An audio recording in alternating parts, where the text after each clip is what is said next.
તો તાપીના બારડોલી લોકસભા બેઠકના કોંગ્રેસના ઉમેદવાર સિદ્ધાર્થ ચૌધરી આજે ઉમેદવારી પત્ર ભરવાના છે। તેમણે ઉમેદવારી પત્ર ભરવા જતા પહેલા વિઘ્નહર્તા ગણેશજીના દર્શન કર્યા। કોંગ્રેસના ઉમેદવારે પૂર્વ સાંસદ એવા એમના પિતા અમરસિંહ ચૌધરીના અને માતાના પણ આશીર્વાદ લીધા હતા। શક્તિ પ્રદર્શન કરી સભા કર્યા બાદ રેલી સ્વરૂપે સેવા સદન ખાતે જઈ અને ઉમેદવારી પત્ર ભરશે।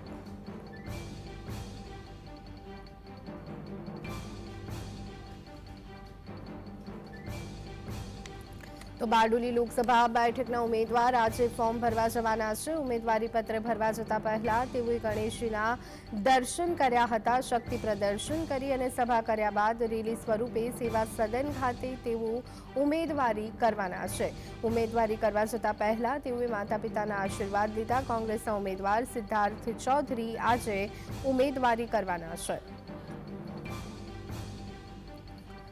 તો ઉમેદવારી પત્ર ભરવા જતા પહેલા તેઓએ ગણેશજીના દર્શન કર્યા હતા। ઉલ્લેખનીય છે કે ગુજરાતની 26 બેઠકો માટે નામાંકન પ્રક્રિયા દાખલ કરવાની શરૂઆત થઈ ગઈ છે। ત્યારે અલગ અલગ બેઠકો પરથી ભાજપ અને કોંગ્રેસ સહિત અનેક પક્ષોના નેતાઓ ઉમેદવારી ફોર્મ ભરી રહ્યા છે। આ બધાની વચ્ચે બારડોલી બેઠકના ઉમેદવાર સિદ્ધાર્થ ચૌધરી પણ આજે ફોર્મ ભરવાના છે અને ઉમેદવારી પત્ર ભરવા જતા પહેલા જે રીતે કહી શકાય કે દરેક નેતાઓ ભગવાનને પ્રાર્થના કરતા હોય છે, સારી એવી બહુમતી સાથે જીત મેળવે તેવી કામના કરતા હોય છે। ત્યારે સિદ્ધાર્થ ચૌધરી પણ વિઘ્નહર્તા એવા ગણેશજીના દર્શન કરવા માટે પહોંચ્યા હતા। ઉમેદવારી પત્ર ભરવા જતા પહેલા તેઓએ ગણેશજીના દર્શન કર્યા હતા।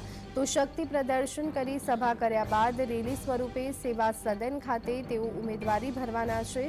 ત્યારે કહી શકાય કે પહેલા જ્યારે ઉમેદવારી ફોર્મ તેઓ ભરશે તે પહેલા તેઓ શક્તિ પ્રદર્શન એક રીતે કરશે અને ત્યારબાદ તેઓ ઉમેદવારી ફોર્મ ભરવાના છે।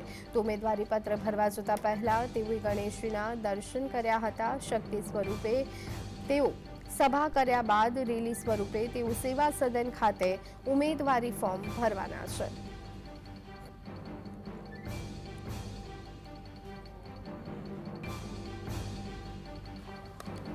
તો ભારતીય જનતા પાર્ટી અને કોંગ્રેસમાંથી ઉમેદવારો એક પછી એક હવે નામાંકન પ્રક્રિયા દાખલ કરી રહ્યા છે। આપને જણાવી દઈએ તો પોરબંદર બેઠક પરથી ભારતીય જનતા પાર્ટીના મનસુખ માંડવિયા, સુરેન્દ્રનગરથી ચંદુજી શિહોરા ફોર્મ ભરવાના છે। વલસાડથી ધવલ પટેલ, ભરૂચથી મનસુખ વસાવા, પંચમહાલથી રાજપાલસિંહ જાદવ ફોર્મ ભરવાના છે।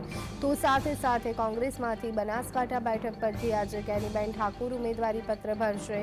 તો તેમની સાથે સાથે આજે જામનગરથી જેપી મારવિયા, બારડોલીથી સિદ્ધાર્થ ચૌધરી પણ ફોર્મ ભરવાના છે। બારડોલી લોકસભા બેઠકના કોંગ્રેસના ઉમેદવાર સિદ્ધાર્થ ચૌધરી આજે ઉમેદવારી પત્ર ભરવાના છે। તો વિજાપુર બેઠક પર પેટા ચૂંટણીમાં ભાજપે સીજે ચાવડાને મેદાને ઉતાર્યા છે। ત્યારે